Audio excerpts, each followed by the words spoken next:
तर भावानो रोजच्याप्रमाणे मी निघालो आज कामावर. आज जरा लवकर चाललेलो पण तर निंजा गाडीचं बकेट निसटलेलं. मग गण्याकडे गेलो व गण्याला म्हणलं जरा बकेट बसव म्हणलं. गण्यानं बकेट बसवला. लगेच येऊन कामावरून माल पॅक केलो व निघालो माल वाटायला. आज जरा ऊन जास्तच होतं तरी पण जरा थंडी पण होतं आणि ऊन पण होतं. तसं म्हणायला गेलं तर आज जरा लवकरच माल वाटून झाला होता रोजच्यापेक्षा. मग म्हणलं आता करायचं काय. मुंजा म्हणलं मी पण जरा बाहेर चाललो. मग म्हणलं आता काय कामं नाही. मग गावात जरा फिरावं म्हणलं. मग गावात सगळं फिरून झाल्यावर जरा लागलेलीच भुका. मग शेवपत्याजवळ आलो भेल ऑर्डर केलो. भेल बघितल्यावर भुका जरा आणि जरा वाढल्याच बघा.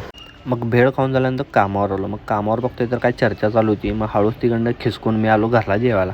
जेवून झाल्यानंतर परत म्हटलं कामावर जावं कारण ते एका ठिकाणी बॉक्स द्यायला जायचं होतं. आल्यावर बघतोय तर आणि सर कामात होती. मग मी आणि मुंजा निघालो बॉक्स द्यायला. जरा पुढे गेलो तर गाडीतलं तेल संपलं. आता म्हणलं बोंबललं म्हणलं. मग लगेच अनिल सरांना फोन केला व बोलवून घेतलो. अनिल सर पण निंजा गाडी घेऊन एकदम सनकत आली तिथं बघा. मग गाडीला पाय लावून आम्ही पंपावर नेलो तेल टाकलो. मग मुंजाला काम होतं म्हणून